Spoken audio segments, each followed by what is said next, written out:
It was just before midnight when the phone call came in a frantic whisper, cut short by a scream, and then silence. In the darkness of that small apartment, a single lamp flickered, casting long, dancing shadows across the blood-spattered wall. The detectives arrived within minutes, but nothing had prepared them for what they found. The body of a man collapsed on the floor, eyes wide open, face frozen in horror, and on the wall behind him words scrawled in trembling red. A single word: watch.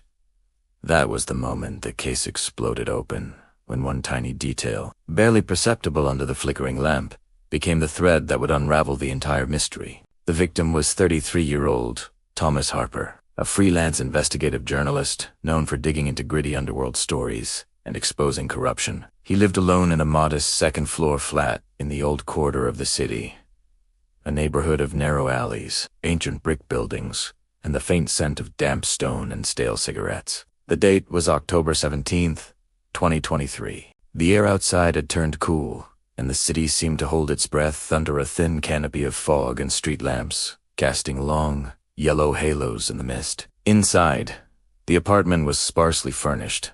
A worn leather couch, a narrow writing desk cluttered with papers, several half-empty coffee mugs, a battered laptop, and a small bookshelf, heavy with true crime anthologies, political exposes, and directories of organized crime. There was no sign of forced entry.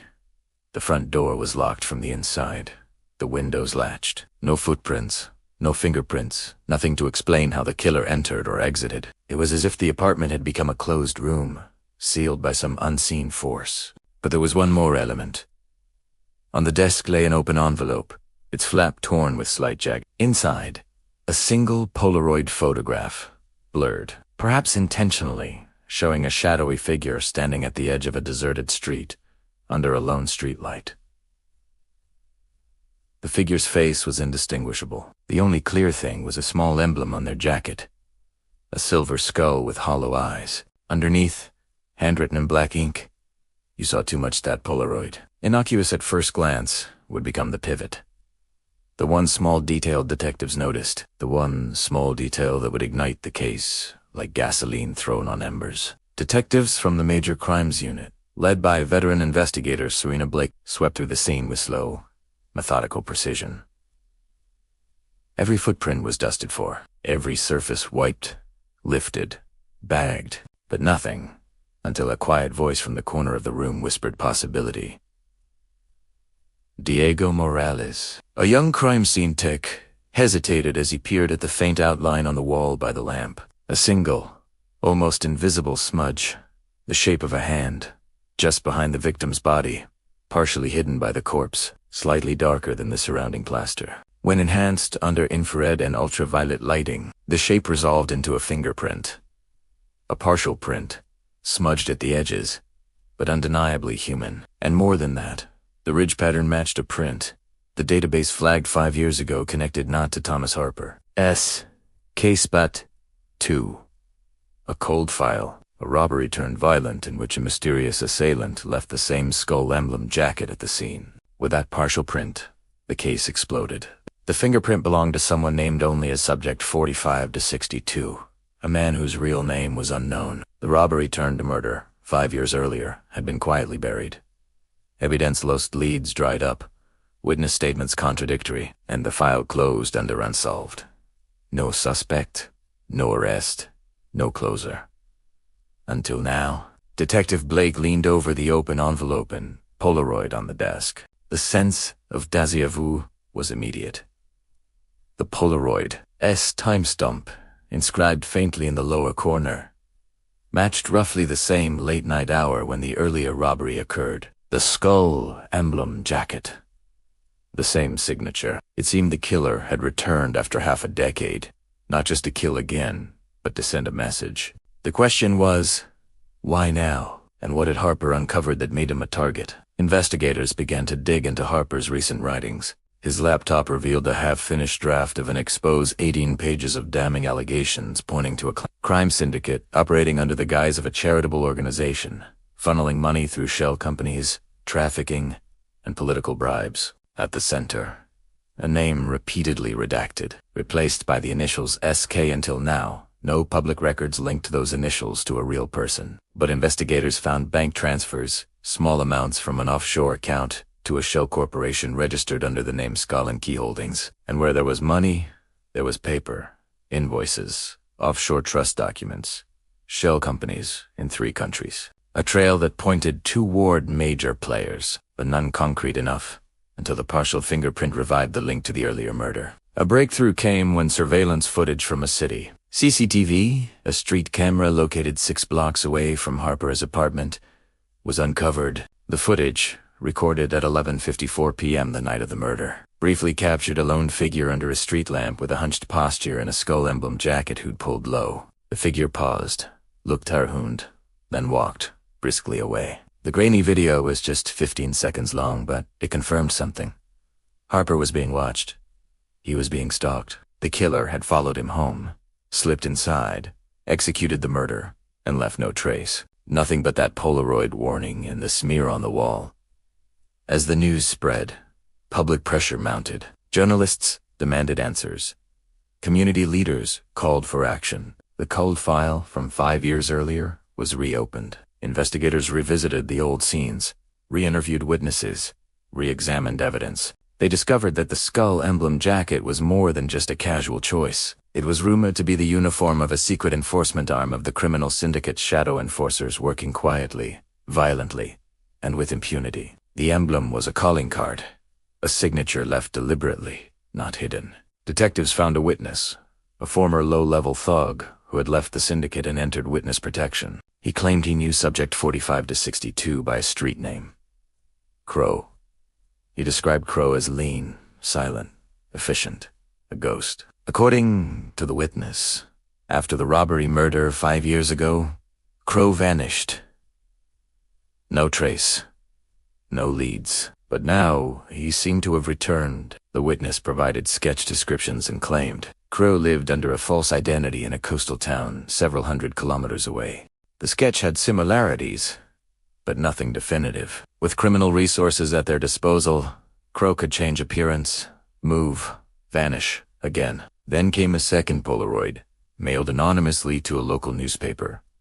The same photo that had been left on Harper's desk, with the skull emblem jacket. The words "you said too much," and a timestamp precisely 1 hour before the murder. It was as though the killer had archived the moment Harper walked home, watched him, waited, and finally struck when the street lamp flickered. The second Polaroid was a message. The killer was not done. But the stunned detectives believed the killer had made a mistake. Under magnification, forensic examiners detected microscopic particles embedded in the Polaroid-esque glossy finish, glitter from a rare pigment platinum-infused dust, commonly used in high-end custom paint jobs on luxury vehicles. A team traced the paint supplier, a small studio known for customizing rare cars. From shipping logs, they found one jacket, identical to the skull emblem jacket, was sent to a recipient at an address in that same coastal town described by the witness. The recipient, a man whose name did not match any records for Crow, but whose physical description was similar. The trace evidence tied the jacket, the killer's signature, to a reachable address. Detectives moved in, surrounding the house before dawn 1 week after the murder. But the house was empty, cleared of personal effects. Only furniture and bare walls remained. Whoever lived there had moved out just days before. But on the floor, they found dust. Fine metallic dust identical to the pigment in the Polaroid. It was as though the jacket, the message, and the murder had been connected through a single substance. And that substance pointed to someone who drove or had access to a customized luxury vehicle. Someone wealthy. Someone with resources, but still no body. Still no arrest. The suspect, the one the trail seemed leading to, had vanished again. The investigators hit a wall, and so did public outrage. Rumors erupted. Had the syndicate learned police were closing in? Was Harper just the first casualty of a larger purge? Others demanded protection for investigative journalists. Some called it a warning shot. Kill one. Silence many. The spotlight turned to Skull and Key Holdings, to offshore accounts, to corrupt politicians, but every attempt to tie real names failed. Lawyers arrived, defamation filings loomed, and investigators were forced to navigate courts and gag orders. Meanwhile, the killer walked free, The emblem jacket discarded perhaps, the streets silent once more. But the tiniest detail, the partial fingerprint, the platinum dust, the Polaroid, remained etched in the police files. And though public pressure waned, detectives like Serena Blake kept digging, re-examining leads, re-interviewing former associates, late into the night. Every so often, a tip would come in. A sighting of a skull emblem jacket in a border town. A rumor of a high-end car being shipped overseas. A whisper that Crow had resurfaced under yet another alias. None could be confirmed. None led to prosecution. None yielded the face behind the skull. So the case remains open. And the question lingers as the city sleeps under its dim streetlights and the fog curls around the alleys. Who really pulled the trigger? Was it a lone ghost assassin named Crow, or someone far higher?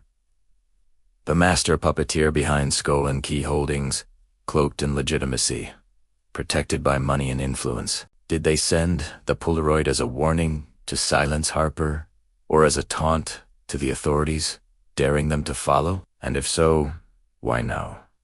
What secret had Harper uncovered that was so dangerous, so explosive, that one man's death would not be enough? The network itself must remain invisible. In the quiet that followed the dawn raids, a small voice echoed in Detective Blake's mind. The killer left the Polaroid not to threaten Harper, but to ensure the story lived on. A final message you cannot forget. So here we are now, staring at the empty streets, breathing the damp night air, wondering, is justice still possible in a world where criminals wear suits, hold bank accounts, and operate behind shell companies? Or will the shadows always swallow those who try to bring light? You watched this case unravel. You saw how one small detail, a smudge on a wall, a fingerprint, a scrap of dust could explode into a full-blown investigation. Now I ask you, who do you believe stands behind the skull emblem? Was it the ghost assassin Crow, or someone far more powerful, hiding behind layers of wealth and silence? Write your theory in the comments. Let's piece this mystery together. If you want more stories like this, more midnight revelations, more dark corners exposed, make sure you subscribe to Midnight Crime Vault.